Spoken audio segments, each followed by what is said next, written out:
In the last video, we learned that linear equations, when you solve for x, there's only one value. But in a linear inequality, you're looking for an interval of values, so there's more than one. There's many values for the variable. The solution of an inequality is any value of the variable that makes sense to that inequality. It makes it true.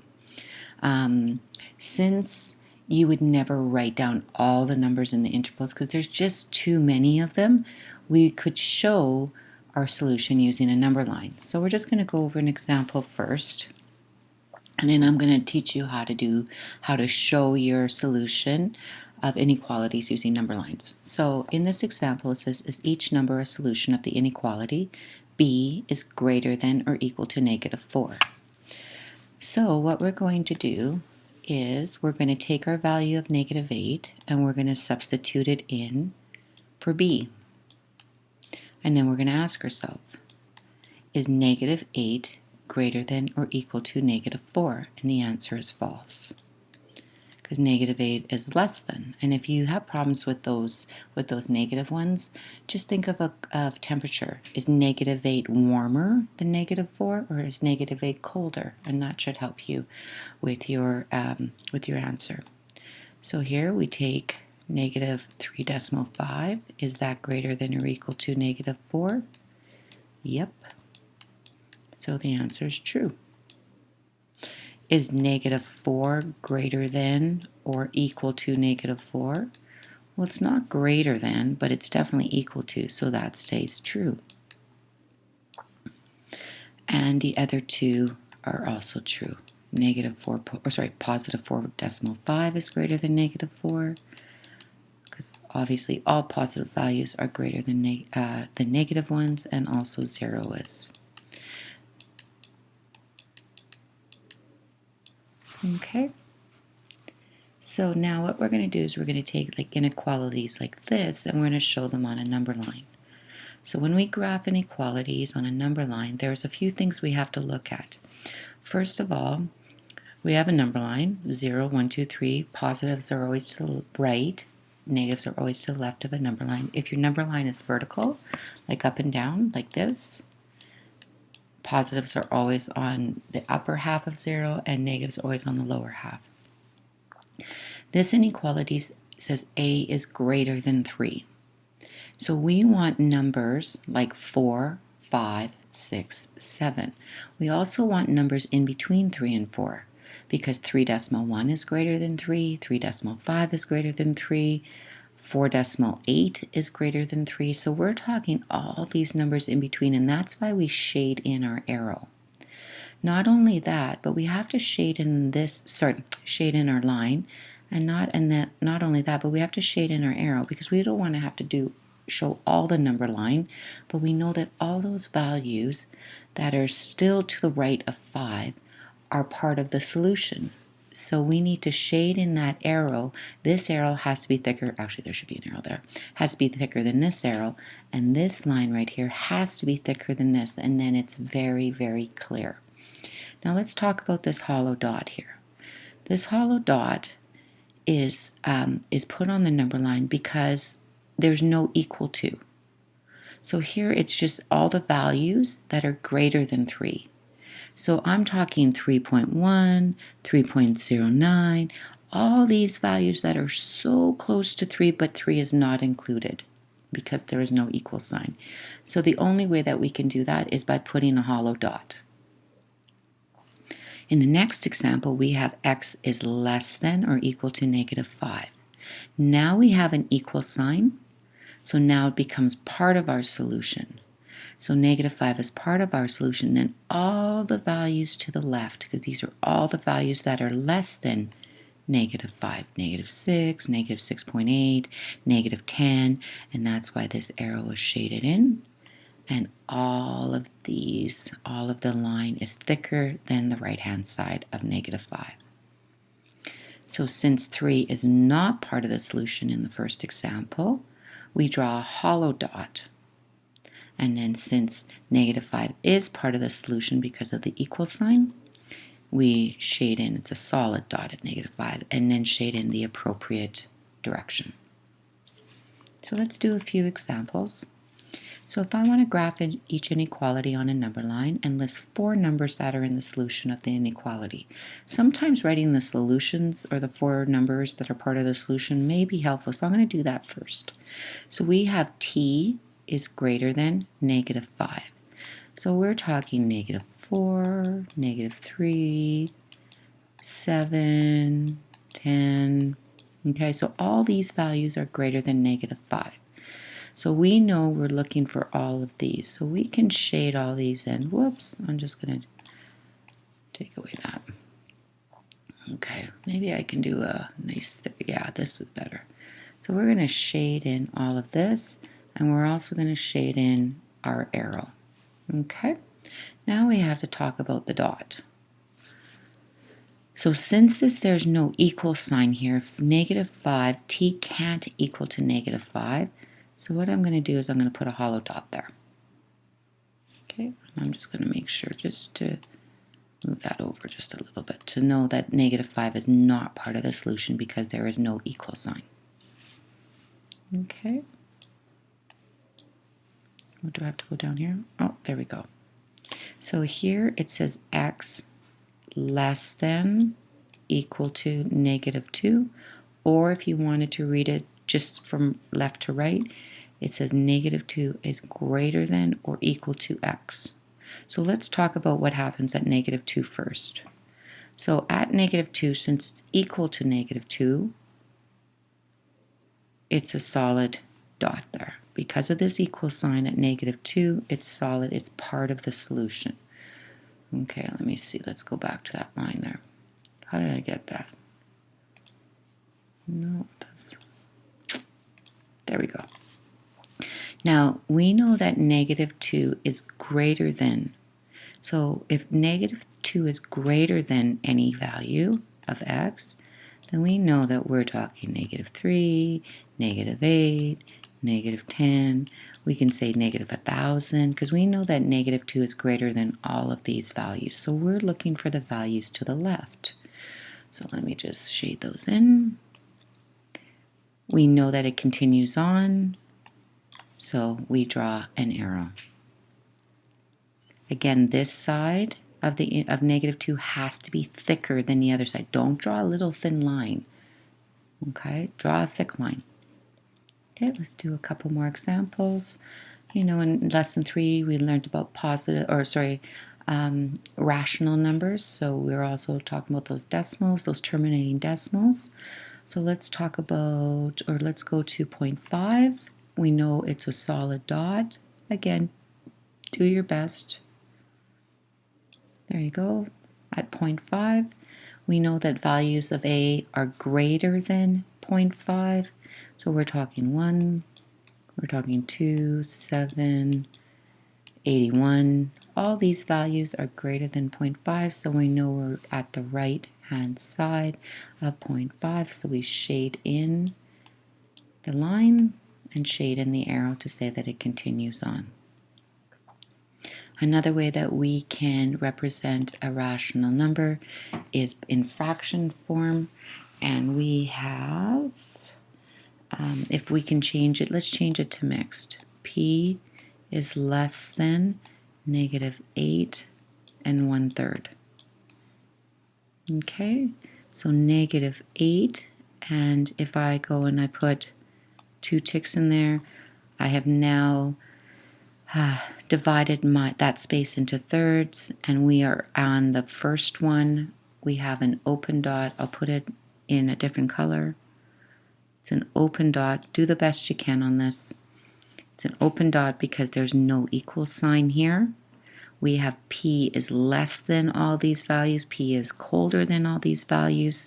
So we are talking the values to the left, and again, they continue on. Open dot there, make sure it's very clear. And -10, -100, anything that's in the negative, -8.1. No, sorry, not 8.1, 8.5, -9 1/2, you know, just in different forms. Gave you a fractional form, gave you a decimal form, and some integers there. Okay, so we have a few more examples here to go through. So here now what we're going to do is we're going to take the words, put them into an inequality, and then graph. So it says, write an inequality to describe each situation, then graph the solution on the number line. You want add number is greater than 5. So add number is greater than, remember Pac-Man always eats the greater value, 5. It's not equal to, so we don't put an equal sign underneath there. So we go to 5. It's a hollow dot because 5 is not included in the solution set. And we draw our arrow to the right. And we shade in. Okay. So then we note any number greater than 5 has to be included in this answer, but not 5 itself. So therefore we put a hollow dot. We shade the entire line as well as the arrow to show that it continues. And we're going to go back and talk about discrete and continuous data. Probably coming up next. Nope, not yet. So a number is less than or equal to 4. So we go to 4. X is less than or equal to 4. I should have did the inequality first. So it always points to the lesser value. So the number is less. So the variable points to the variable. Equal sign. We go to 4. It's a solid dot this time because 4 is included in the solution set, and we want the values less than, so we shade. Now I'm not sure if you have noticed, let me see if we do one more. Oh no, now we're getting into discrete data. Now I'm not sure if you've noticed this yet, but if the variable is on the left-hand side, notice how the inequality points to the left and the graph points to the left? Let's see if that works for the other one. Oh, okay, so the variable is on the left-hand side. It only works for the variable on the left-hand side. See how the inequality points to the right? Well, look at our graph. So that's another little way that you can kind of check your answer. So here our variable's on the left-hand side of our inequality. Graph points left. But here our inequality is on the right-hand side, so we can't use that trick. Okay, because it points left and our graph goes right. It's only when the variable is on the left-hand side, just to do a little check. Okay, so let's talk about our discrete data. And again, we're going to use our life skills. So we must have 10 items of, should say or less. So I'm going to change that. You must have 10 items or less to go to to the express lane at the grocery store. Okay, so we've already dealt with this one in the first video, I think, because you will never go through the express line if you have no items, and it doesn't make sense to have negative items. So you have x is greater than 0. Okay? You must have 10 items or less. So x is less than or equal to 10. Okay, so now we have an open dot at 0, at 0, and a closed dot at x, at 10, my apologies, at 10. Now, let's talk about continuous and discrete data. Does it make sense for you to have 0.5 of an item? Or do they have to be 1 item, 2 items, 3 items, 4 items? Can you have 1.5 items? Can you have 1.8 items? Can you have 2.3 items? And the answer is no. So this is discrete data. And the way that we represent discrete data is we can't shade in the line. We can only shade in the numbers that make sense. So all of these numbers, because these are all your decimals in between here, they don't make sense. So here we are only shading in the whole numbers. Now, this is good, but since 0 is not included, we don't really need to. On an exam, you might see this, because 0 is really not included. If you put an empty dot there, it's not technically wrong, but You would probably see this on your exam. Okay, so just be aware of that. So that would be your number line, your pictorial solution of this inequality. Again, we have to use our life skills in order to answer it. So Chantel's mom said she should invite at least 10 people to her birthday. Once again, you can't have half a person. This is discrete data. So you have to have at least 10 people. So X has to be greater than or equal to 10. Okay, so we can have 10, we can have 11, we can have 12, we can have 13, 14, 15, and we're going to shade in this because I don't know where it's going to stop because there's no maximum. So we'll shade in that arrow. Now what do I got here? Okay, so again we use solid dots, discrete data to represent each possible number. This time the numbers can keep going since we use we use a shaded arrow to continue that represents that it continues. Okay? Now, when you get into grade 10, I want to address this just because there's might be other people watching. This is not quite all of your solution. For grade 9, I am completely happy that you're aware of that. There is part of another solution, and it would be X is a member of whole numbers. You're going to learn more about that later on in grade 10 and in grade 11. So you're going to be including the number system in your inequality. But for now, in grade 9, we just deal with the inequalities and the number lines. So I'm just going to erase that, just for others, if others are watching. Okay, so when you graph inequalities, you have to be aware of whether you have hollow dots or solid dots on the number line. And you also have to ask yourself, is the data continuous, that you shade the entire line, or if it's discrete, that you only use dots.